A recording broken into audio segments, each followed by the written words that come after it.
From UFOs to psychic powers and government conspiracies, history is riddled with unexplained events. You can turn back now or learn the stuff they don't want you to know. A production of iHeartRadio.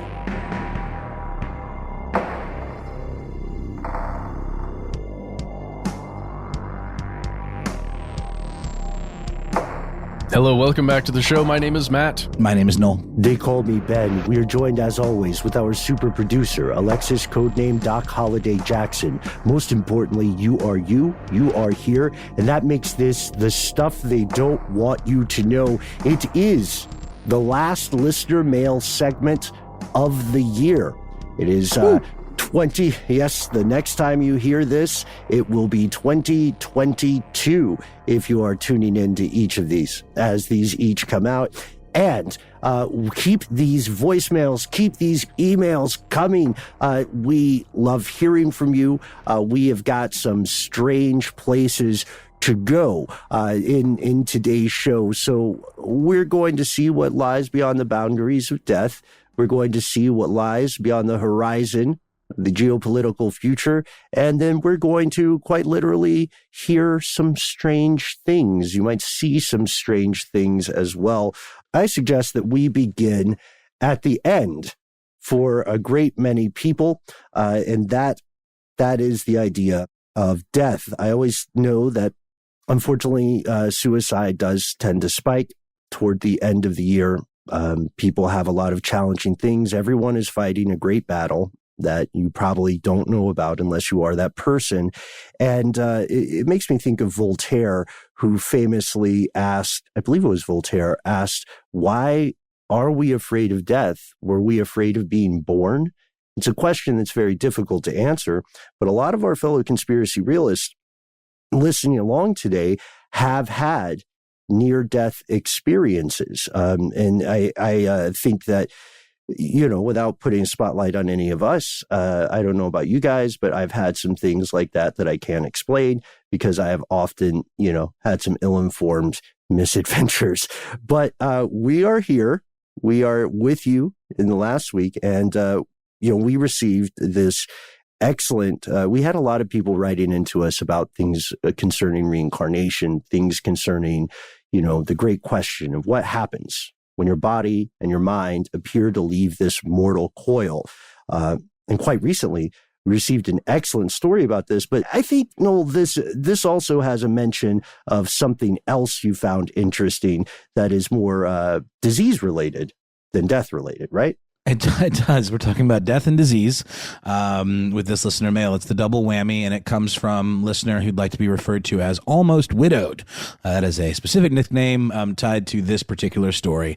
Almost Widowed writes, my husband was completely against the COVID-19 vaccine. I was vaccinated with a trial vaccine, Novavax. I'd love an episode on that, and I do believe that it's very much worth that. Well, in September, our oldest son, 14, got sick from school. He was COVID positive. We all got tested. My husband and youngest son also tested positive. My daughter and I did not. So we all tried to separate, but the damage was done. We all ended up getting it.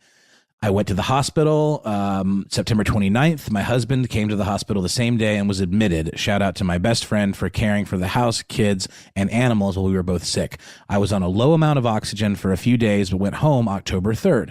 On October 4th, however, my husband was placed on a ventilator.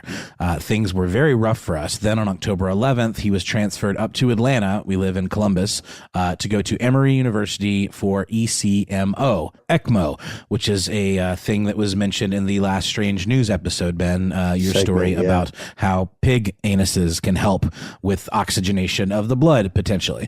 So if you haven't checked that one out, it's very much worthwhile. Also, shout out to Columbus State University in Columbus, Georgia. Okay, absolutely. Continue. It was a long road with many D's, but I did get him back home on December 2nd. Thank the Lord. Before we get to the near-death experience story, I just want to mention this Novavax rather. I did not realize this was a experimental COVID vaccine.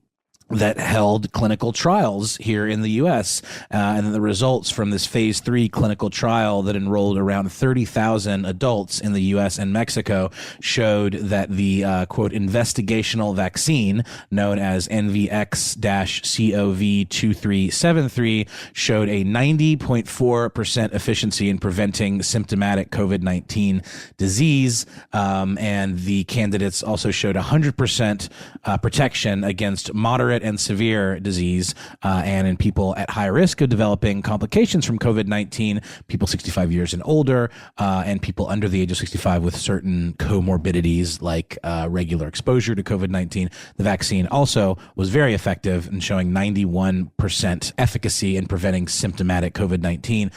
The U.S. clinical trial results show that it is safe, and it does appear to be very close. This company, Novavax, which is based in Maryland, is very close to getting approval for this vaccine, which would make it the 5th, I think, approved vaccine here in the United States, if I'm not mistaken. Maybe 4th. Definitely in the EU. It's definitely in the EU, but this is something that would potentially come to the United States. So shout out to Almost Widowed for participating in this clinical trial, and it apparently worked. So, well, I guess it could have been a placebo, though, right? Isn't that part of the risk you run in participating in a clinical trial?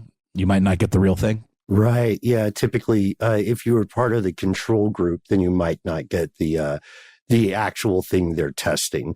So we'd need to learn more about the specifics of that trial. But just to be clear to everybody, yes, Novavax, real vaccine, it works in a different way, which is something we can talk about later, which I find fascinating. But it is definitely not Novalox. That is something different. It is delicious, but it's different. Not effective against the COVID-19 virus. So on like to... Oh, yeah, I'm saying. If only it were, I would be a happy boy. That is some good stuff. I recently went to New York City for fun. I got out of there, too, which seems to be a pattern for me, right before the COVID hit the fan yet again. Now, literally a week after I've been there, everything is closing down again, and people are not having a particularly great time in New York City. Anyway, going to the death part of the story, back to the letter. My husband, I believe, had a near-death experience. When he was finally woken up from all the drugs, he was asking for his Bible. Now, my husband has never been a religious man, but I brought up 2 Bibles, my Bible along with his family's Bible. I also gave the hospital staff some YouTube videos to, quote, read the Bible to him. They would turn it on for him, sit the computer on his shoulder, and every time a nurse would come in, he would get their attention. He still couldn't talk, so all of this was mouthed. It took quite some time before he could speak, and I would ask him why he was asking for a Bible. He told me that he had dreams over and over again that he was dying, and my father and I were there, and we went toward the light, and he went to hell. He saw himself die multiple times, and he could tell he was being tormented in hell. He doesn't talk about it much, and I don't want to push the issue because I know he's still trying to heal, but I certainly believe this falls into the, quote, near-death experience. I love the show. Y'all are amazing. Feel free to use my email, codename, whatever you want. Almost Widowed. Wow. Yeah, I mean, this whole going into the light thing, like, it's all so fascinating in that it appears to be a shared experience for many, many people who are on their deathbed or on death's door, I guess, as it were. Not making light of this at all, but it reminds me of a scene in my obligatory Sopranos reference where Michael Imperioli's character, Christopher Moltisanti, is in the hospital. No spoilers, but he is in the hospital. And he says, I saw the tunnel and the white light. I saw my father in hell. And the bouncer said that I'd be there too when my time comes. To which Paulie Walnuts asks, what bouncer? And then Christopher says, the Emerald Piper. That's our hell. It's an Irish bar where it's St. Patrick's Day every day forever. because, they're Italian and they don't care for the Irish. But yeah, I mean, it is such an interesting shared experience in the same way that people who take, say, DMT, apparently have very, very similar experiences where they have these like sort of spirit guides that sort of, guide them through this very, very intense psychedelic experience. And oftentimes they emerge from it feeling like they have learned this like unlearnable life lesson. And a lot of people that do that one time, they say they don't ever need to do it again because it's sort of like a one and done kind of situation. And it reminds me of a near-death experience almost. Yeah. What was that? Matt, we had a phenomenal interview with Professor Ethan Nadelman, the creator of the show Psychoactive, and I don't remember I don't think it's come out yet, but he was telling us much the same thing, not just with ketamine and DMT, but there was another thing that he hipped us to. You know what, fellow conspiracy realists, we're just gonna have to wait till the interview comes out because I don't remember. Well, I can't wait to hear it because I was unfortunately not present for that one, but it sounded like a fascinating interview. He's a great guy. But bringing that up to say, almost widowed first, thank goodness that your husband pulled through. A lot of people didn't. And hold them close while you can. Fascinating thing here is that there is a lot of research on near-death experiences. And like you said, Noel, it is a transformative experience for the majority of people who have a vision or come back with some sort of memory. And, we often hear the stereotypes so widely quoted in works of fiction of seeing the light, of being politely told that it's not your time to go. But if you'd like to learn more about the other side, distressing near-death experiences, there is an excellent article in Missouri Medicine, which is a journal from the Missouri State Medical Association, called Distressing Near-Death Experiences, The Basics. And they documented 3 types of these unpleasant NDEs: inverse, void, and hellish. And this is a scientific journal. Wow. So they've put the time in, and I recommend reading that to get some stats and to get a sense of the pattern. I think you would find especially interesting for you and your spouse, the way they break down the responses, not just those 3 types of experiences, but types of response, which they categorize as the turnaround, or, saying, I needed that and I will be different now. Reductionism, which is saying like, well, I know a little bit about neurochemicals and I know a little bit about the working of the brain, so I can scientifically explain this away. Or 3, the long haul, which is more of a big picture look. What did I do? Because this experience stays with people.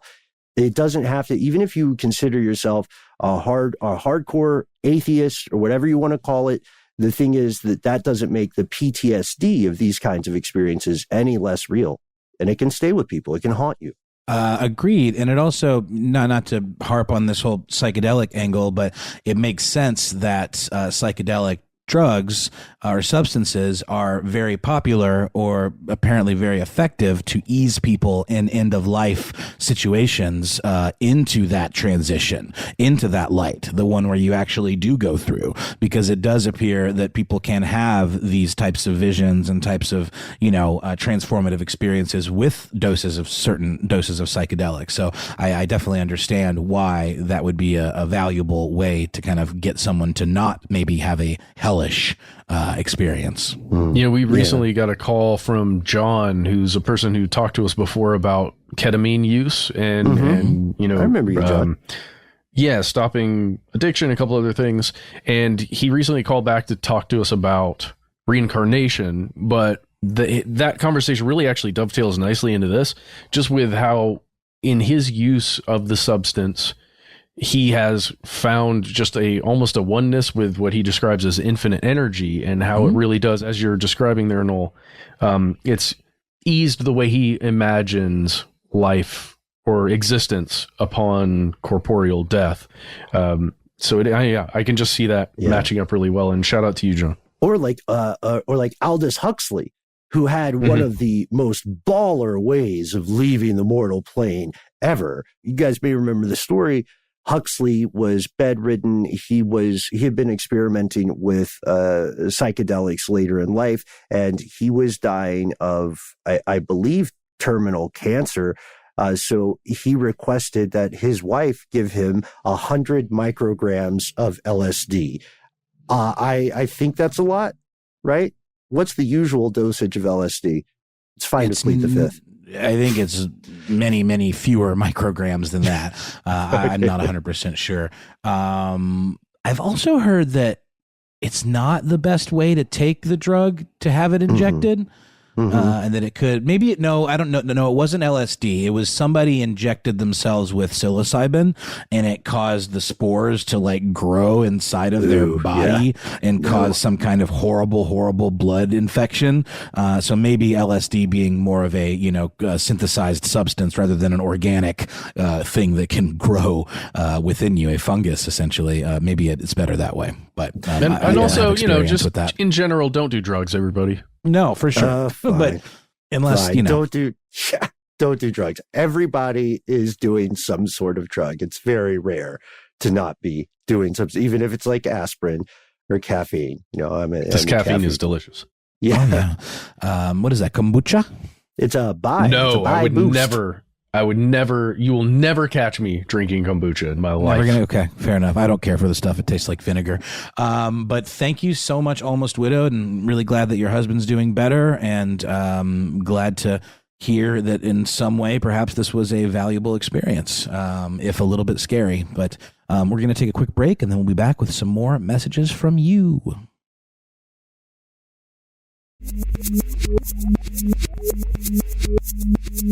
And we have returned. As always, I want to thank everybody who has reached out, especially this past year, and in my case, especially over the last month and change, reached out just on a personal level.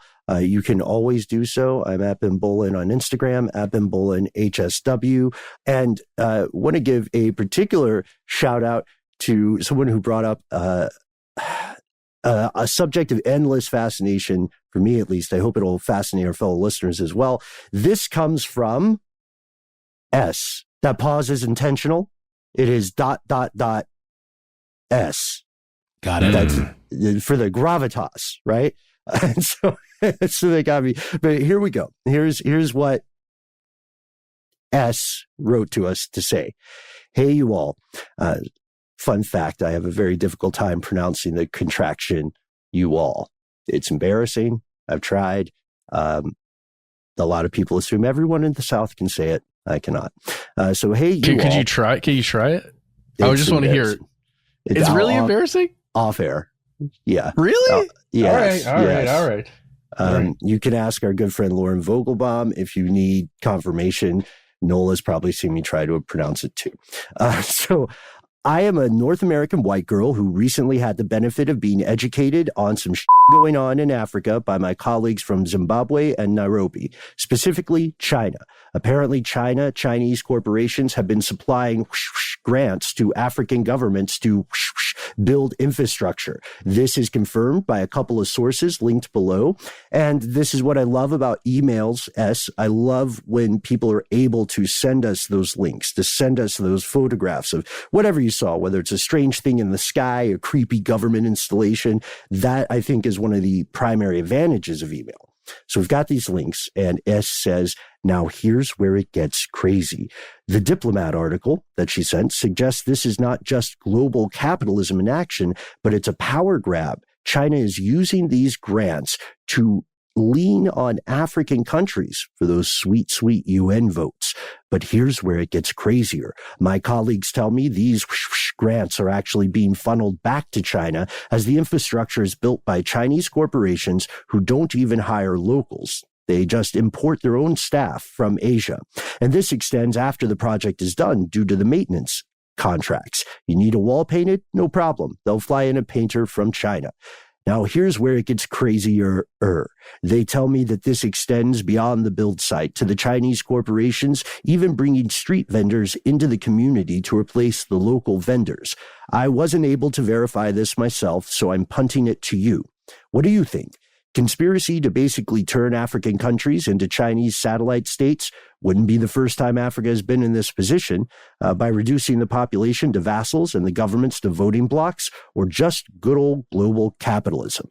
Sorry for the long email. Love the show. Feel free to read this on air. You can call me S. Well, S, just for the sake of dead air, I think we're going to hold on the pause now that we all know you're the S we're talking about. This segment is brought to you by the letter and the person S. We have talked about China in Africa in the past. We have a classic episode on this. I highly recommend checking it out. But this is going to become an increasingly important issue as the years while on, as long as people are still functioning under the current global power structure. But the problem with this, like so many issues reported in mainstream media, is that the view presented is often pretty simplistic. Anti-colonialism stance. People get that now. We can all agree colonialism was bad. But there is a xenophobia that goes into this. There's a lot of like big bad China reporting, you know? And look, don't get us wrong. Don't get it twisted here. China's doing bad stuff. There are Uyghur concentration camps as we're recording. And if saying that on air means that I can't get to China, then that's fine because it's true. And I would rather be prevented from going to a country because I said something true. You know what I mean? And that's just an ethical standpoint. And of course, the U.S. has and is doing terrible, terrible things, both domestically and abroad. So there is the argument to be made that there's a little bit of a glass house situation sometimes, but that doesn't mean what is happening on the African continent is not true. We have talked about the ways in which those infrastructure deals and loans can be used to boost the Chinese economy at the expense of a lot of just the regular people living in some of these countries and regions on an enormous and diverse continent. You know, it's not the sad truth of the matter is often in international deals with authoritarian countries, at least, the people at the very top, at the tippy top, will make gangbusters amount of money, and the people at the bottom won't see too much of a change. Like, yeah, you're building a road, but what good is the road if it just goes from the port to the mine, right? And there's not a road paved to like the place where the people live. This is a problem. This does accelerate racist attitudes on all sides and serious and I would say valid concerns about inequality. But while that complicated, nuanced system is true, it's in place, and we'll talk about a bigger picture of this, something called One Belt, One Road, which you may have heard of if you study Chinese foreign policy and foreign infrastructure, et cetera.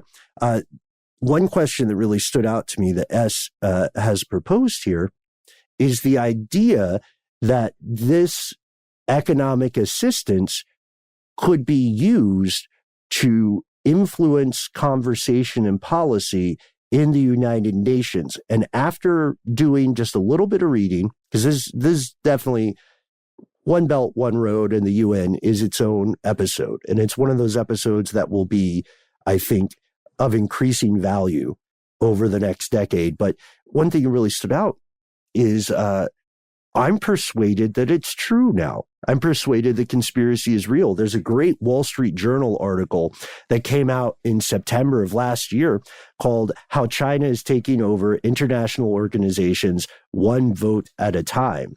Now, this, S, is not the same thing, not quite the same thing as, say, Chinese officials going to Zimbabwe and saying, you need to vote this way on the Uyghur situation or something like that. It is a piece of that, but it's also noting that Beijing is exerting more control over the committees in the United Nations. So United Nations has you've heard things like the Food and Culture Organization. They have things like the Industrial Development Organization, things like that. If you're a country and you're just a UN member, you end up being a member of those organizations, hopefully. The same way that senators and members of Congress get a lot of power from the committees that they join, right? That's why people want to be on the Intelligence Committee, because it gives you some heft, You want, and you want to be on the Budget Committee too, right? Always be on the Budget Committee. Always be on the budget.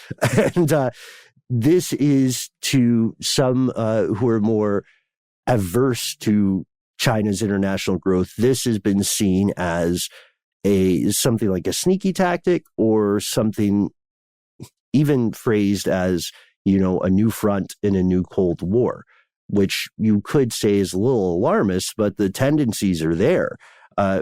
China has a pretty good catbird seat in the UN in some of this development, because it's the world's second largest economy, but it still often pays discounted funding rates because it is considered a developing nation.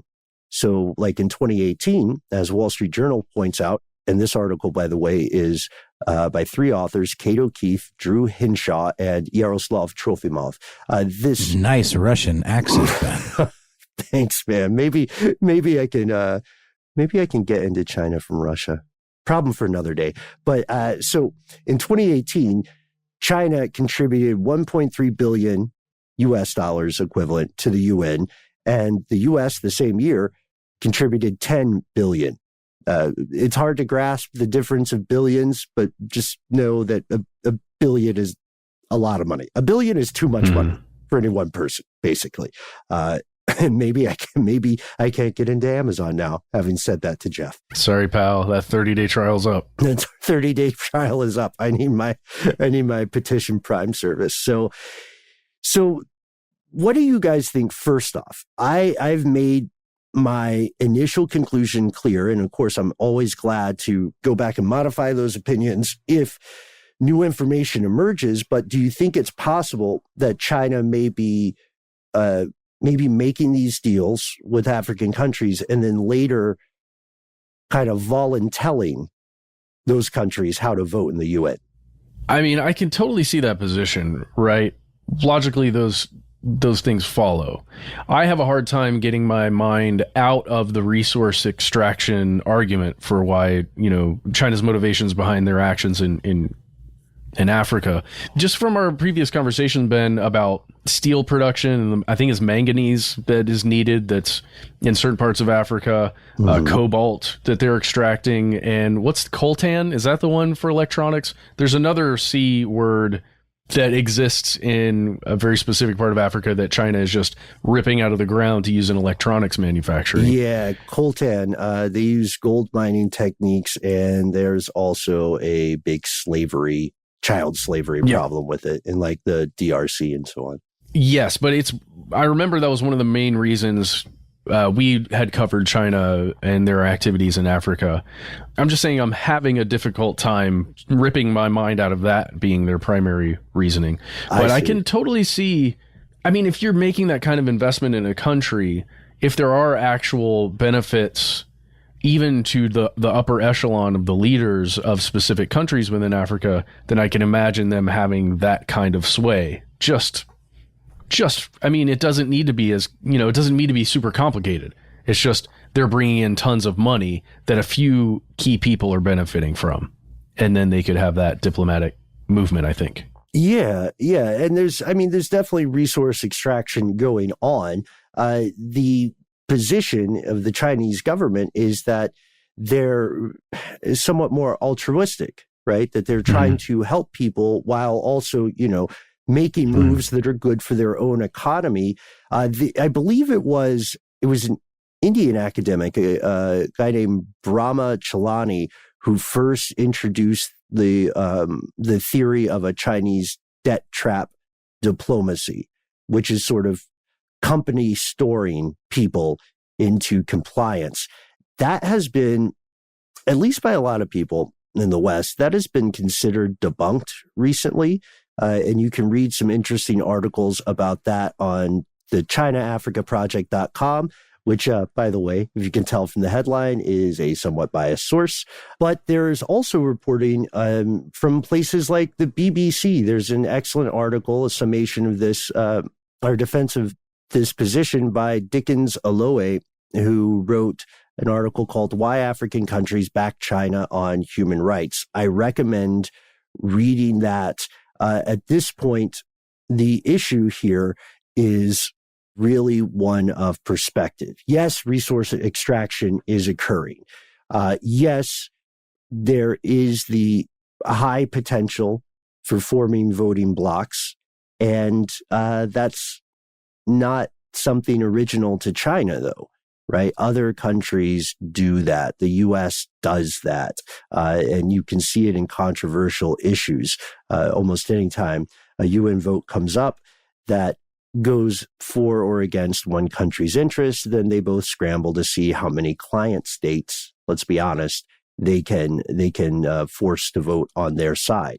So to me, that conspiracy is both plausible and real, and it is probably happening. The question is, to what degree is that happening? And then the question also becomes, what is the individual situation for each of those countries who are maybe voting with the Chinese stance in the UN? Are they doing it because they genuinely agree with some ideological point, or are they doing that because it is a condition, even if not explicitly written out, it's a condition of the deal they have? It's hard to tell.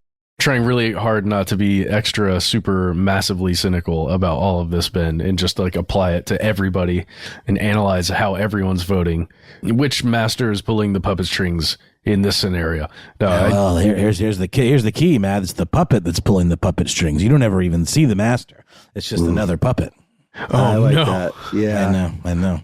Puppets on puppets? It's puppets all the way down and all the way up. That's very specialty type of porn. Puppet on puppet. It's Matryoshka puppets, man. There's also a little puppet inside the other puppet. It's like a puppet mech. Oh God. But that, like, honestly, there is a complex web of stakeholders, interests, competing interests. But here's why I love this question, and here's why this question is so incredibly important to ask. There is right now an enormous global level infrastructure project that's happening. And it's, I would say it's not getting its due of fair reporting in the West. It's something called the One Belt, One Road Initiative. We know about the Silk Road, the famous transit route. Oh, gosh, I have some books on that somewhere. The famous transit route from the Chinese mainland through Central Asia, getting to Europe, right? That's how spices moved, silk, jade, things like that. And that occupies a place in history now. You would be hard-pressed to find someone who says Samarkand is these days a hub of global trade. They're probably more likely to name something like London, you know? And then shout out to how this concern has been building for a while. It made me reread one of these books, Africa's Silk Road, which I'd like to recommend to you if you haven't read it yet. China and India's New Economic Frontier by Harry G. Broadman. But I want you to note something very interesting. The printer, the imprint on this, I don't know if it's reversed or if you can read it. It says the World Bank. So you got to look for the sources when you get into these conversations. Right.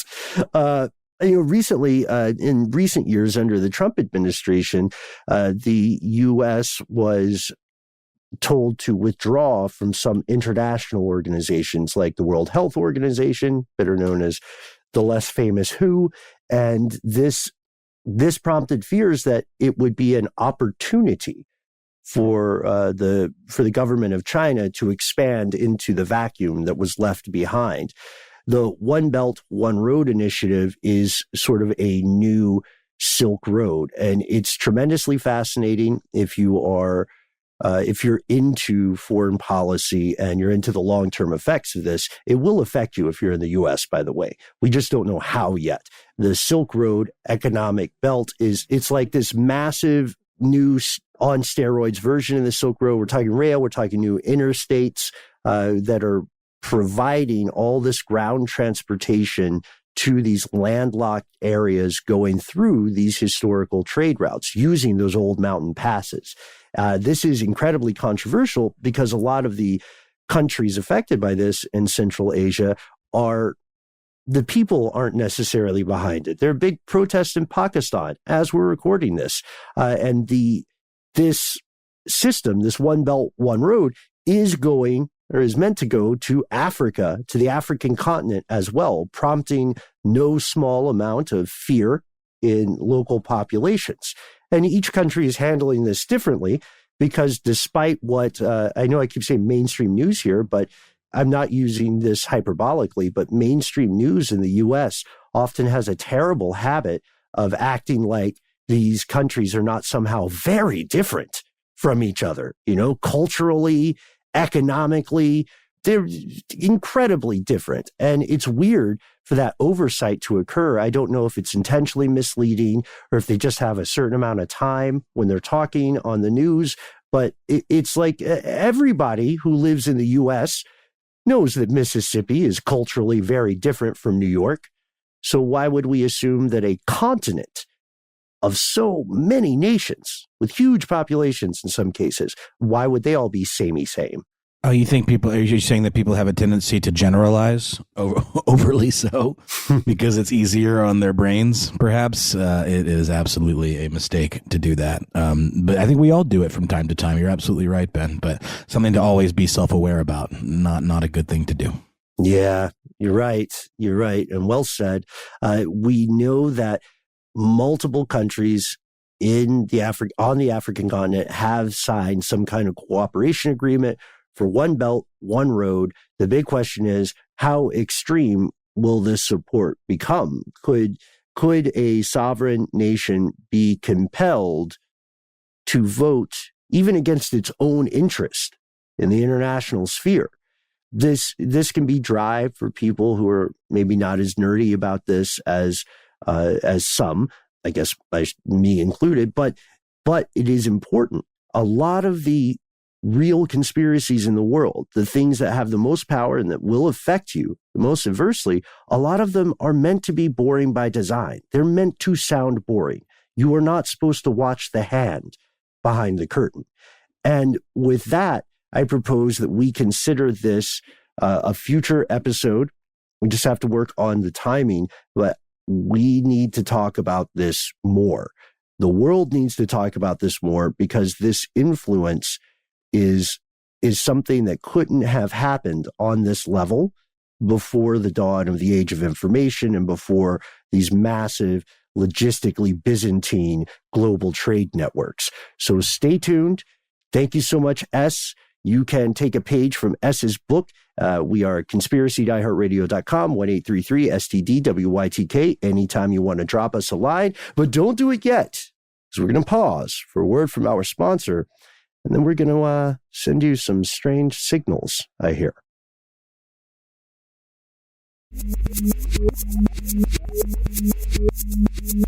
All right, we're back and we're going to hear a message. Hi, guys. I love your show.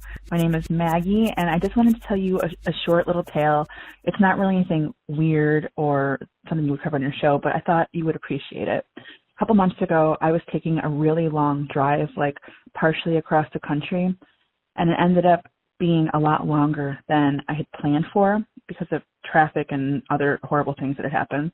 So I was driving like in the middle of the night, and I was so tired, and I was sick of listening to like audiobooks or podcasts, and I just wanted something different. So I turned on the AM on the car, AM radio, because I thought maybe there was a chance I could pick up something weird or different, because of the sky wave propagation. I'm sure you guys know about that, where AM signals can travel farther than normal at night.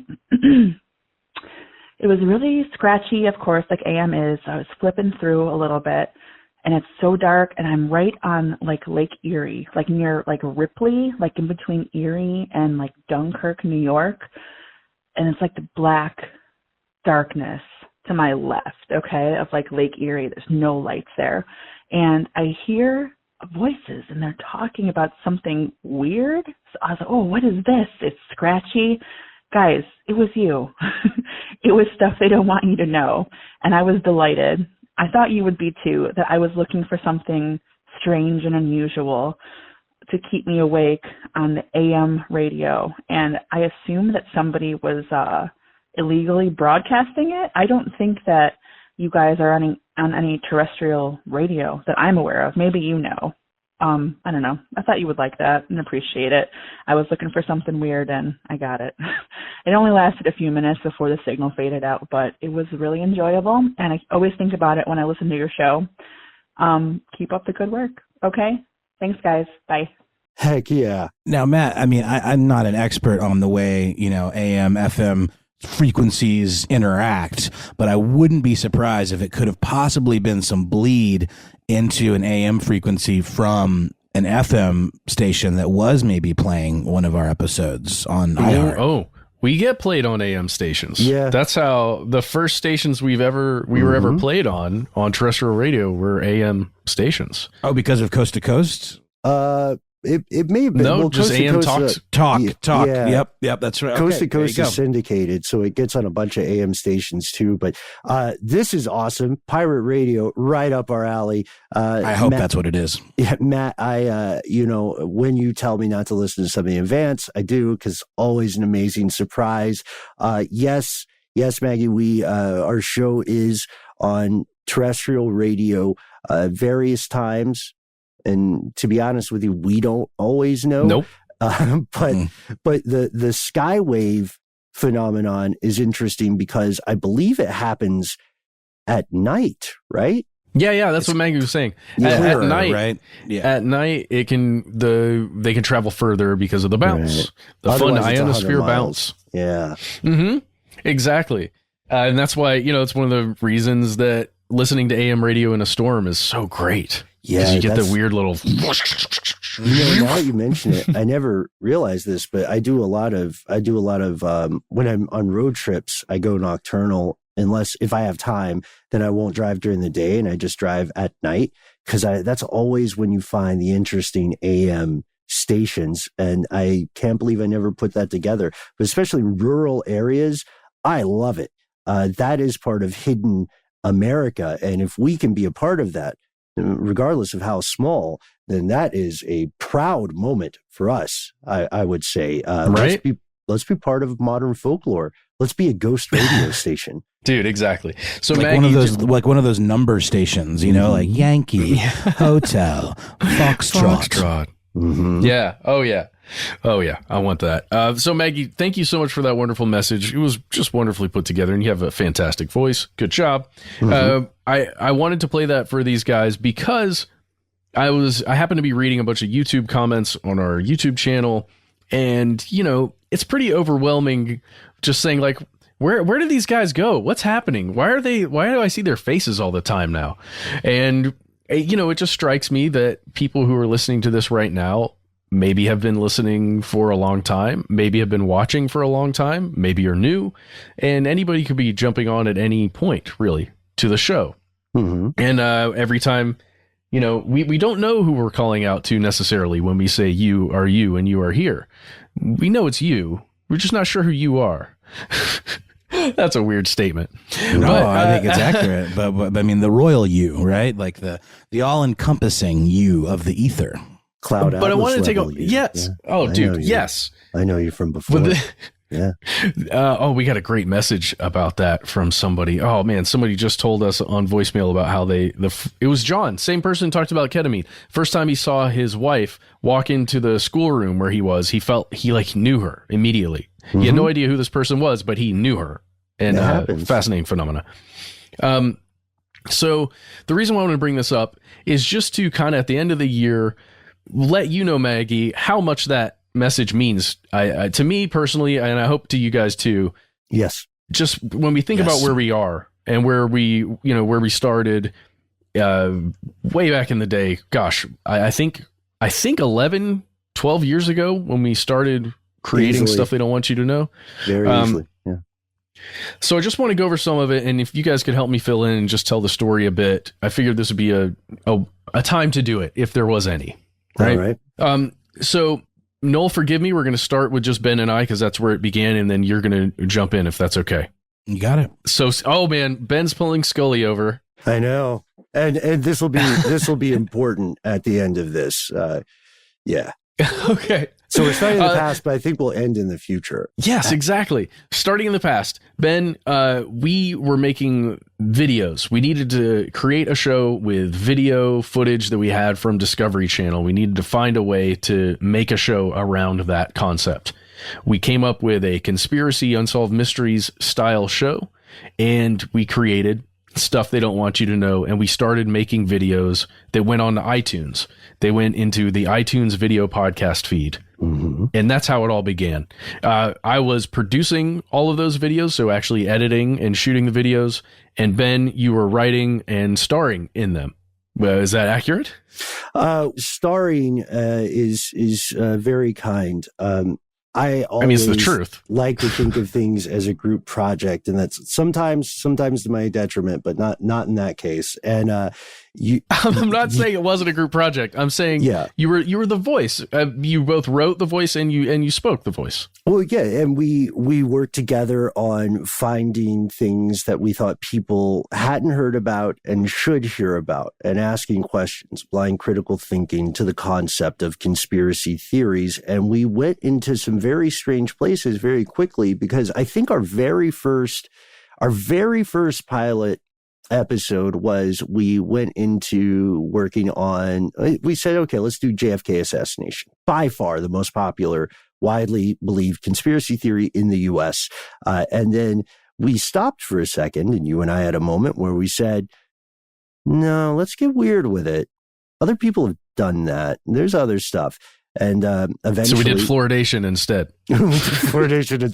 And eventually we decided, we thought, I don't know about you, I thought we were going to get fired in 2 weeks, but we ended up moving to YouTube, and then we were doing more videos. And for anyone who doesn't know, Matt is a maestro as in video and audio and production. And so we were making at some point multiple videos per week, and we had different formats. And then I remember, you and I may remember this differently, but I kept trying to drag you on camera with me because I was appearing on camera a lot. We were doing a vlog style format, which for very concrete reasons, we hope you enjoyed. And then we would do stuff like, we all love sketch comedy too. And we do stuff where I think one of my favorites was we did a very cynical impression of presidential debates. Do you remember that? We did very early on in our own YouTube channel, for sure. And we did that for what, 4 years, something like that. Some of my favorite times, but really that was what Ben and I did. We worked on side projects, made some other videos. Ben, you can search YouTube for Ben Bolin. You will find him. He's everywhere. Yeah. And you can see some of the stuff I produced around that time. But really that was our job. We were making Stuff They Don't Want You to Know. And then we started the podcast. And around that time is when Noel came on board. And Noel was I think you were making every single podcast on the network when you joined. Yeah.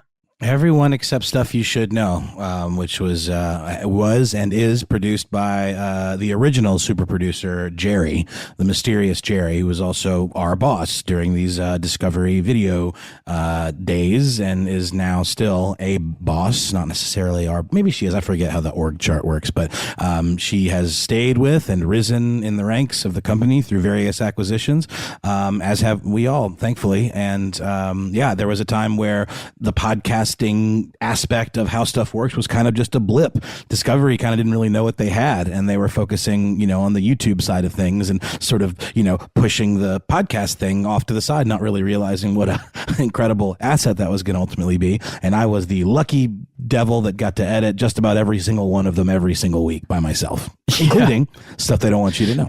That's right. And when we had Shout Out Corner with super producer Noel, and I'm trying to center everybody here just to understand what we're doing, right? In these kind of points in time. So we're still at that point when Noel is here. He's making all the podcasts.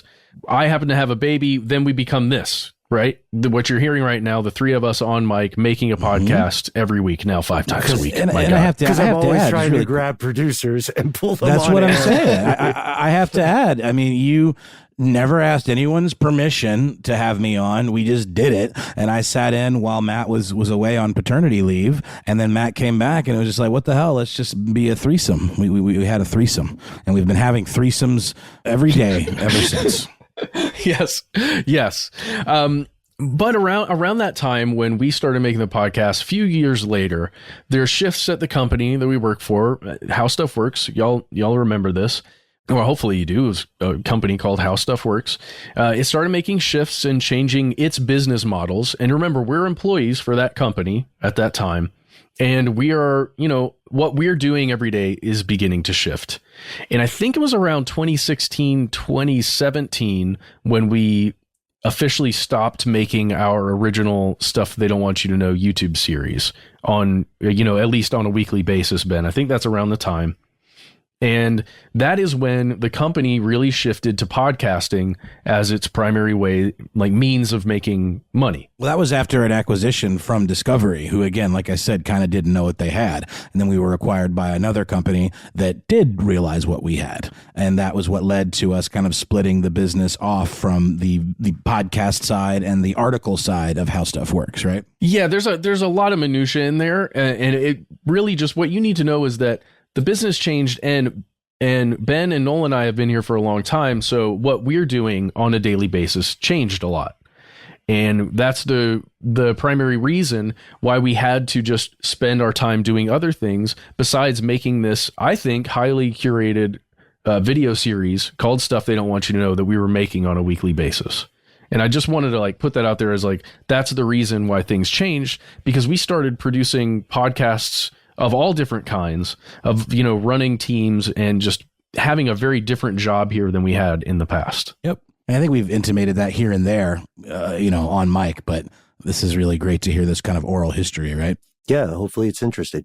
Well, it's there are so many people asking about it in the comments. Like the majority of the comments are, where the hell are these guys? Yeah. So I want everyone to have a moment to just hear what's going on. It's not as though we just stopped making videos because we didn't want to make videos anymore. No. It's because our jobs evolved. I fought against it pretty hard, if you recall, because I loved it. It's those videos are some of my favorite things I've ever done here. And if you're watching this and you're watching one of the YouTube excerpts, then you'll see this will be familiar to some of our fellow conspiracy realists there in the back.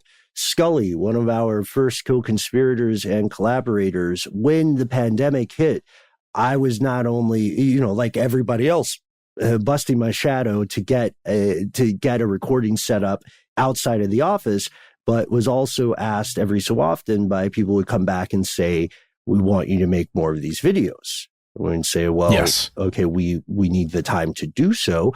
And so I emptied out a room in my house. And now I live with a giant skeleton where other people would, have a bed or a television or something. Mm-hmm. And it's not even in your closet. It's just right out in the open. No. The real ones are in the closet. This is a model skeleton for, FCC purposes. But this story does go into the future, because without telling you any specifics, folks, we can say that you should be tuned in to this YouTube channel. And thank you for your patience. We are an ever-evolving enterprise, and there's always more stuff on the way. We keep ourselves on our toes. There's always a new project that we're doing as individuals or as a group. I personally, I don't want to speak for everybody, but I cannot wait for you to see some of the stuff that we're working away on in this kind of Tom Waits, what's he building in their situation. And when I say can't wait, this is so serious. We are paid to talk. Do you have any idea how difficult it is for us to not talk about something, to keep a thing secret? We're trying. Yeah. I think we're doing okay. But, also at this point, we're careful not to be too teasy about it. Right. So whenever you hear one of us say something like that, whether it's about a show that's not Stuff They Don't Want You to Know, one of my illustrious colleagues is working on, or wherever you hear us collectively say like, oh, just you wait. We're not blowing smoke. There is stuff, and cannot wait for you to see it. But yeah, that's the oral history. We've done some live shows. We've been in very weird situations, and we've been in, one point we missed in the timeline here is that, gosh, was it over the pandemic or before?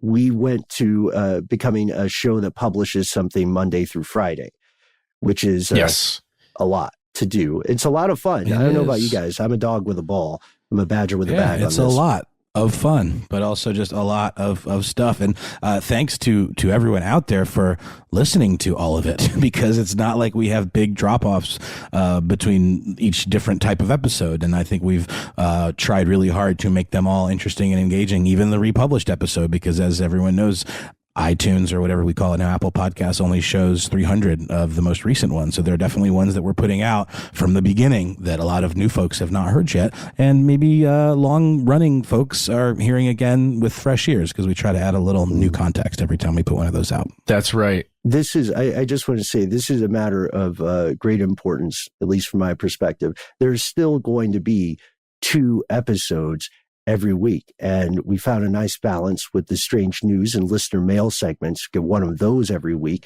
And those classics can be hard to find. Like, I don't know about you guys. I get a lot of people writing to me that say, hey, what about this thing from, 2017 or whatever? That's why we try to republish those, because as Noel said, Apple will make it difficult to find those things. And sometimes people have even asked if something has been pulled from the internet.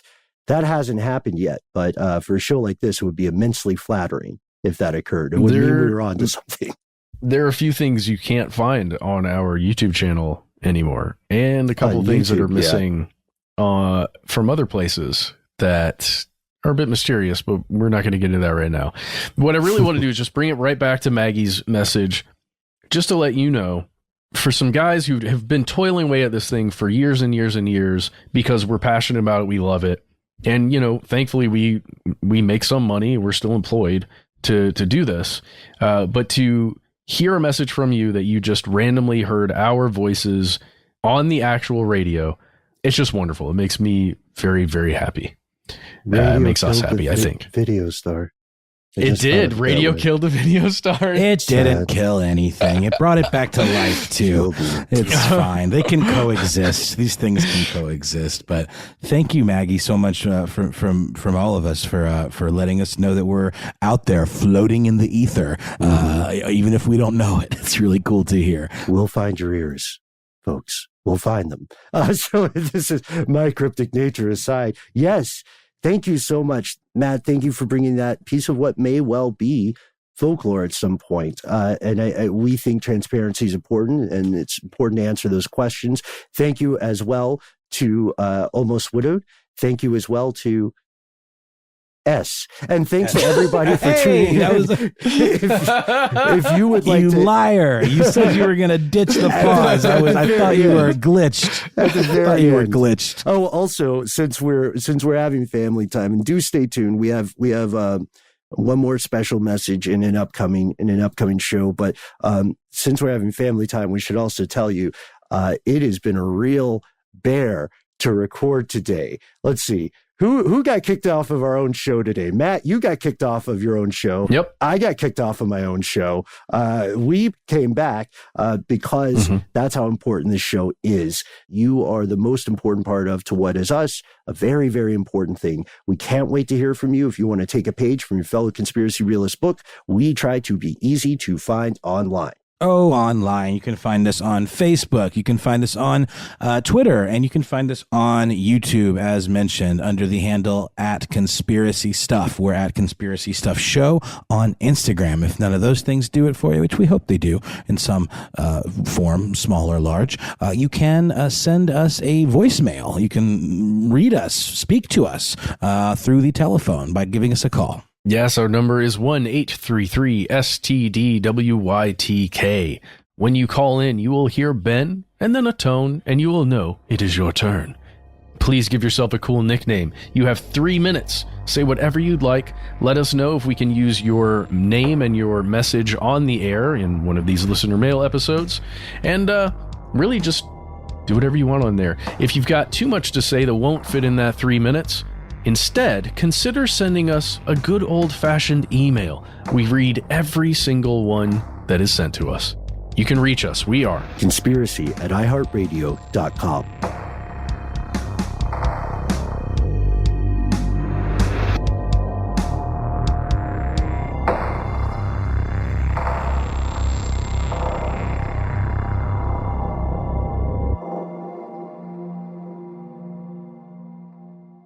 Stuff They Don't Want You to Know is a production of iHeartRadio. For more podcasts from iHeartRadio, visit the iHeartRadio app, Apple Podcasts, or wherever you listen to your favorite shows.